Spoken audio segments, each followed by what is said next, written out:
Hey everyone, I'm Paul, aka Pabro. And I'm Andre, also known as Meddler. Today is October 30th, which is a bit earlier than usual, because we're flying to Worlds soon, and we wanted to film this before we left. This is our last dev update of the year, and before we get into some of the things you'll see in Season 1 2026, we wanted to thank you all for being on the journey with us this year.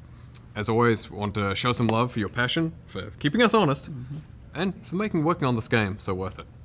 Now, in January, we'll be back to talk more about Season 1, as well as a little bit of what to expect for the rest of 2026 overall. But for now, let's get into it. We learned a lot this year about seasons. Many of you liked what came with the themes, the map art updates, metagames, new champions, and champ updates overall, for example. But we also saw that if we leaned too hard into a region, it could feel very one-note, especially when it comes to skins. And as it turns out, there is too much of a thing like Noxus. A lot of red and black. Yeah. So, we'll continue to find the right balance for thematic seasons moving forwards. And speaking of which, it's time to talk about Season 1 of 2026. For this, we wanted a contrast from 2025, with its ancient danger, a dark inn, and quite a bit of scheming throughout. So next year, we want to kick things off with themes of unity, hope, and justice, with a drop of righteous judgment thrown in there for good measure.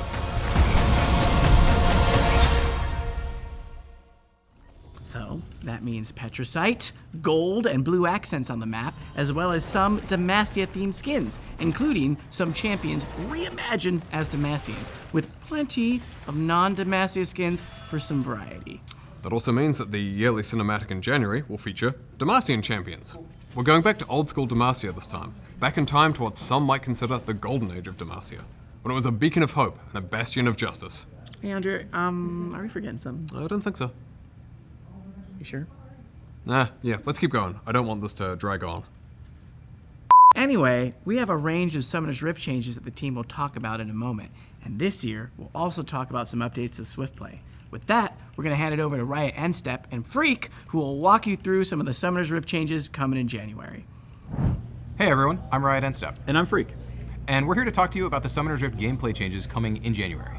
Over the last few years, League has been largely about team fighting over neutral objectives, fighting around grubs, dragons, or that vision ward you just placed around grubs or dragons.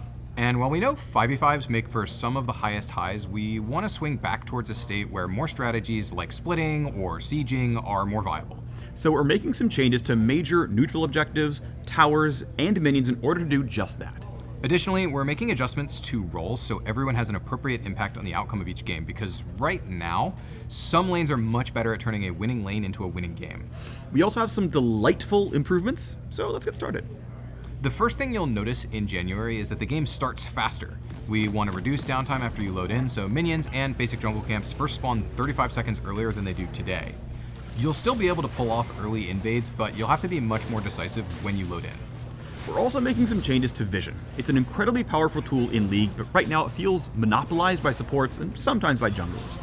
We want to make effectively warding the map easier to learn for everyone, and give more opportunities and power towards drops by pushing champions, especially mid and top laners who are side laning later in the game.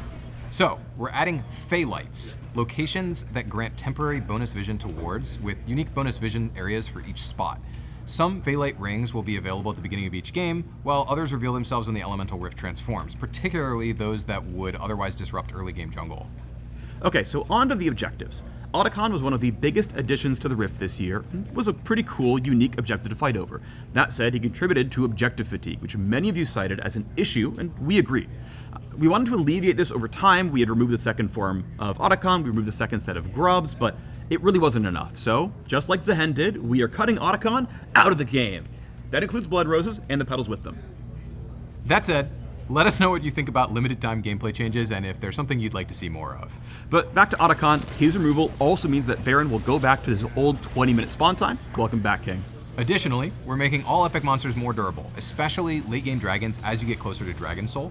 That should make it so that it's easier for teams on the back foot to contest dragons and other epic monsters, or trade something meaningful on the other side of the map. Finally, we're also removing feats of strength from the game. We like that they push teams to progress the game and provided goals to rally around, but we think we can create better gameplay systems that allow for players to have more individual agency over their games. With feats getting the boot, we're adding back some gold rewards for First Blood and First Turret. Another way we're looking to improve sieging is with a new mechanic called Crystalline Overgrowth, which is kind of like a universal demolish effect. Crystals will build up on towers over several minutes, and when hit, they're consumed to deal an extra burst of damage based on how much buildup has accumulated. This should help enable pushing windows in more situations, even if you're behind or don't have the highest DPS. Demolish will be sticking around, but will be simplified to a good old 3-hit passive. We love 3-hit passives. Yes, we do. Turret plates will now stay on outer turrets permanently and will be added to the inner and inhibitor towers as well. We're doing this to create long-term piecemeal rewards for pushing. No matter what state the turret's in, you're likely to mine some gold by taking aggressive actions. We're not adding more gold to the map with these changes. Instead, we're going to be basically spreading out the current gold for killing a tower and splitting it across the plates. To further facilitate pushing, we're ramping up minion respawn rates in the late game to give more frequent access to sieging turrets. We're also adjusting late game home guards to swiftly take you to your most pushed minion wave in each lane. And finally, Nexus turrets will respawn with partial health missing. We like that the respawn allows a team to hold their base for a while and not have to worry about getting backdoored by a Twitch, but with a full health respawn, it meant that it was honestly incorrect for a sieging team to finish killing the turret sometimes. Now, for our biggest change for next year, role quests. When you load into the game in January, top, bot, and mid lane will now have their own quests that reward unique power, similar to the jungle pet evolutions and the support item upgrades. You'll progress these new quests by killing minions, champions, plates, towers, or epic objectives, all the things you'd normally be doing in a game. You'll progress even faster by doing those in your assigned lane.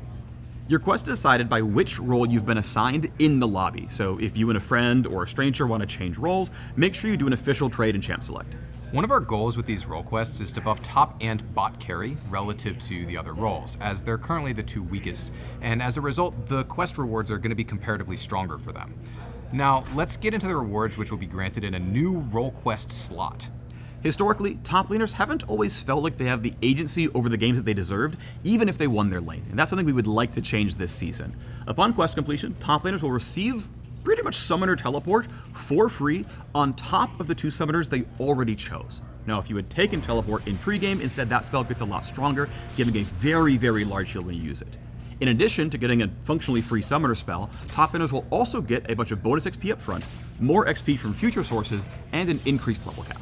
Now, to mid lane. A huge variety of champions can be played there, so we wanted this reward to be good whether you're mage, assassin, or both like Malphite mid. And upon completing the quest, mid laners will receive a free tier 3 boot upgrade like the ones you could buy with feats, as well as a faster recall. Rounding it out for new quests, in bot lane, we're going to lean even harder into the carry part of the role. So while top laners are getting bonus XP, bot laners are getting a whole bunch of extra gold. When completing their quest, they get a lump sum of gold, increased gold from minion kills, champ kills, and champion assists for the rest of the game. And you might be asking, well then what do I do with all this gold if I hit item cap? Don't worry, the item cap is going up. Your 7th item slot will hold your boots permanently, allowing you to get 6 full legendary items for extra hard late game scaling.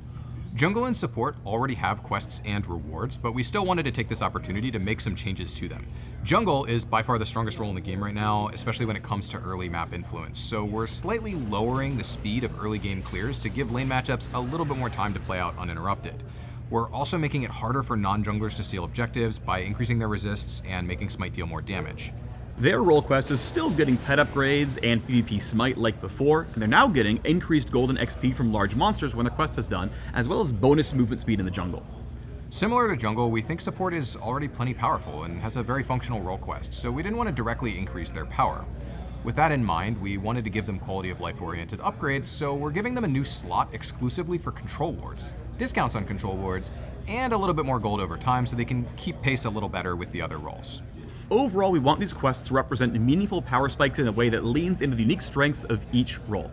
This also allows us to delete the lane swap detective mechanic that we added last year to combat pro lane swapping. We'll be keeping a close eye on how quests land, so please let us know your thoughts next year. But role quests aren't all we have planned to make your champions feel more satisfying. We're going to bring back a few items to the Rift for each class, so give them some shiny new toys, including bringing back a few familiar favorites like Hextech Gunblade. For example, we're adding the new Scepter of Bonking for AP fighters, which will empower your Spellblade Bonk to double your on-hit effects. That's not the final name, is it? I would like it, but no, we're probably going to give it something in canon. I do love bonking. Well, anyway, given none of these names are final, if you're an AD fighter without a good way to get Omnivamp, you can grab Blood Sphere, which will give you some Omnivamp and also ability haste scaling with your AD. Or if you play an AD carry who's really good at auto-spacing, you can pick up Snowbow for extra range on takedown, plus damage amp based on how far away you are from your opponents. We took a hard look at which subclasses didn't feel like they were getting enough support from the current item system and worked to fill those spaces. So we're hoping many champions have at least one of the 9 new items that they can get excited about. Speaking of which, we're also adding crit damage back 200%. All right, we know that was a lot to cover. We're excited to hear what you think of all these changes as the new season kicks off. And in case you're looking for even more details or insights on these changes, make sure to check out the dev blog that's live right now. That's it from us on the Summoners Rift team, and so we'll throw it back to Pabro and Meddler, and we'll see you on the Rift. Okay, let's talk about ranked. This year we've been making improvements to shorten queue times and make your matches more fair through improvements to inting and griefing detection. And, more recently, we ran a test in late September that reduced queue times by 40% at all ranks in ranked in EU West and Oceania. We want to double down on that work and make 2026 the best time yet to climb. So next year, we'll be also tackling 2 common frustrations, mismatched teams and long queues. Something we want to address is visual rank disparity in lobbies as well. When players start their climbs late after a reset, you may see a bronze player in an otherwise gold game, which can feel particularly unfair. When in reality, that player was gold last season, but they haven't gotten back to that rank yet because they've had less time to play. So we're adding a climb indicator to loading screens when a player's MMR is higher than their visible rank. This will let other players know that you're climbing quickly and your displayed rank hasn't caught up yet. We're also making changes to how flex and solo duo MMR are calculated. A common pain point is someone who is silver in flex and, say, diamond in solo duo just stomping a bunch of games, when in reality they're truly diamond in both ladders. So this season, if your solo duo MMR is much higher than your flex MMR, the system should bring your flex rank a lot closer to your solo duo one. And that should mean flex matchups will feel a fair bit more balanced moving forwards. Next, we're making changes to autofill. The reality of League is that certain roles are substantially more popular than others, and having an autofill jungler versus a jungle main can feel like an auto loss. This means that quite often people either dodge to avoid it or hold your lobby hostage in order to get you to dodge. When nobody likes queue times, this is an awful experience. So we have a number of changes to make autofill fairer, and to reward you for sticking with the role you're assigned when you do get autofilled. First, if someone on your team is autofilled, the system will try to match autofilled players by role. So an autofilled jungler versus another autofilled jungler, for example.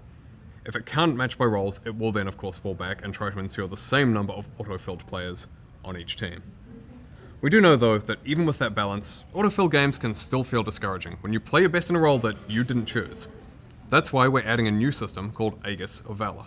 If you're autofilled and earn a mastery score of C or greater, the Aegis will trigger. You won't lose any LP on a loss, or you'll earn double LP for a win. So for those of you who main less popular roles and therefore seldom get autofilled, first of all, thanks. We haven't forgotten about you. You'll still occasionally receive the Aegis benefit at about the same rate as other players because we want to reward the role heroes who keep the queue healthy and moving. Finally, we know how frustrating it is to be constantly returned to the queue because you get enchained dodges lobby after lobby. So we've made a few updates. First, after a positive response to our pilot test, we're removing the ability to ban a hovered allied champion, taking away an opportunity for a teammate to tilt off the planet before the match even starts. And then second, dodging a lobby will no longer allow players to escape autofill. It'll just get carried over to the next lobby. We think that the Aegis of Valor should provide a solid reward for sticking around and trying. So, I mean, come on, it's double LP for a win, after all. And at Master and above, dodging an autofill will count as a full loss. We know that this is a pretty big change from how we've dealt with dodging in the past, and we believe that this will lead to higher quality and faster games. Speaking of speeding things up, we're also speeding up Champ Select by cutting down on timers and animations, which should save about half a minute. I see what you did there. Yeah, I did it. And if that wasn't enough, we've got one last ranked change. We're adding back duo queue to higher ranks, including Challenger, in most regions. For so many people, League is better with friends, and in the past we disabled duoing at Apex tier ranks because it so often led to rank manipulation. But, because of the improvements we mentioned earlier, as well as the ongoing work on boosting and ranked manipulation detection, we're confident that we can bring back high MMR duoing without it being so abused. So, call up your friends. It's duo time! Switching gears, let's talk about Swift Play. Swift Play is pretty popular, and we think there's a lot of room for further improvement. And we want Swift Play to be that place where you can get in a quick game, where you and or some friends can practice new champions, or where new players can come and learn and get their footing on the Rift. That means Swift Play should still be somewhat competitive while providing quicker queues, faster games, and serving both new and existing players. So, we're rolling out some changes that should address the overall pacing, touching objectives, laning, and the jungle. To start with, we're bringing over a lot of the changes to Summoner's Rift generally that were talked about earlier in this video, except for role quests. Now, for Swift Play specific changes though, the first thing we're tackling is game pacing. Swift Play games are actually a bit long, and the general consensus is there isn't quite enough action. So things like long death timers, focusing on CSing and lane, and objective overload all take away from the promise of Swift Play. So we want to get you to the action faster and more often. Now, while some of the Season 1 changes will help address this, you'll also start Swift Play at level 3 with some extra gold similar to ARAM. We're also lowering death timers across the entire game so you're getting back into the action quicker. And in order to keep the game from stalling out, we look for ways for you to capitalize on the shorter death windows. So we're increasing the minion spawn frequency, putting cannon minions in every wave after the third, and introducing a new mechanic that we're calling Minion Frenzy. If you kill an enemy champion near your minions, they'll be inspired by your actions. They'll get enraged and attack faster and deal more damage. We're also going to be making some adjustments to tower durability and making sudden death start a little bit earlier. And thus, Swift. Outside of pacing, we also want to decrease objective overload. While the removal of Artican helps, we're also going to be removing the Grubs and Rift Herald. Baron and Elder Dragon will also be spawning earlier, with Elder spawning at 15 minutes regardless of whether the Dragon Soul has been claimed. The game-ending power of these buffs being accessible much sooner should help in closing games a bit faster than what we're currently seeing. And with Elder Dragon moving up, the Elemental Rift will transform after 1 dragon, and you'll get the Soul after 2. Finally, rounding out these changes for Swift Play, Jungle. Now currently, if you're not a seasoned jungle main, it can actually be pretty overwhelming in Swift Play. These broader pacing changes around neutral objectives should make it feel much more comfortable, and like you're not being swarmed with objectives all the time.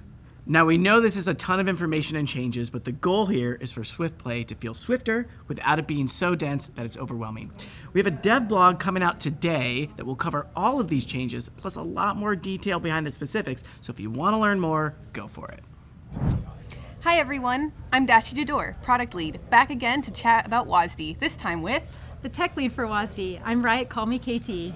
Now that Worlds is over and we're getting closer to the end of the year, we want to check back in on the wild world of WASD.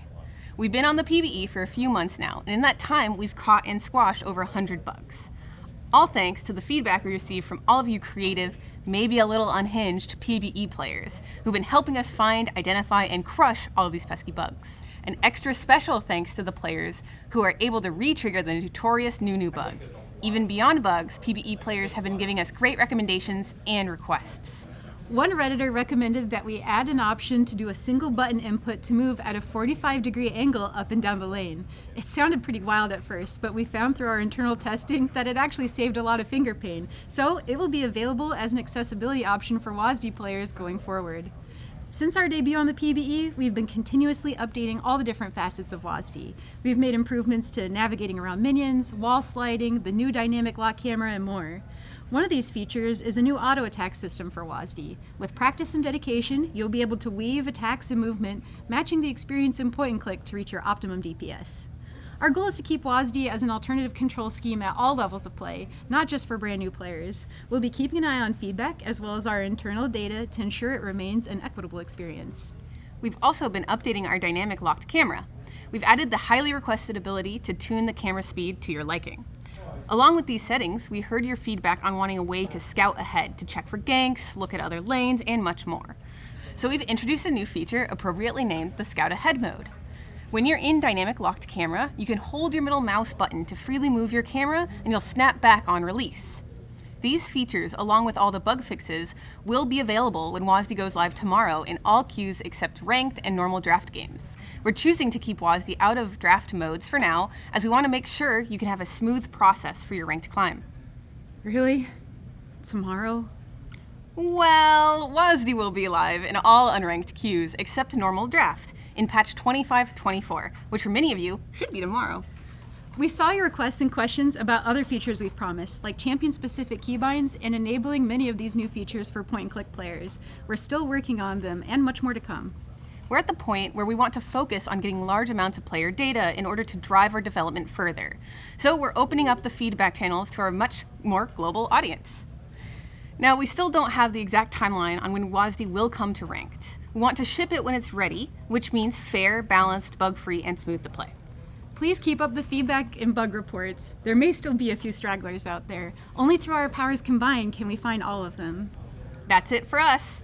Be sure to check back out on WASD when it's live and send your bugs, feedback, and best misplays. Thanks so much for listening, and we'll see you WASDing on the Rift.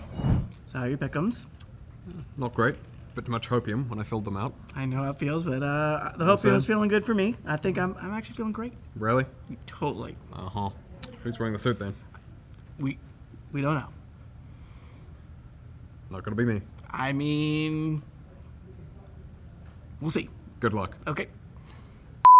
Okay, we know that this was a long one with a lot of info in it. And we'll see you again in January as mentioned to talk a bit more about Season 1 and a little bit about the rest of 2026. Don't forget that Ranked will stay open until the new season, so go finish your climbs, have a happy and safe holiday season, and we'll see you on the Winter Rift. Thank you so much. Bye.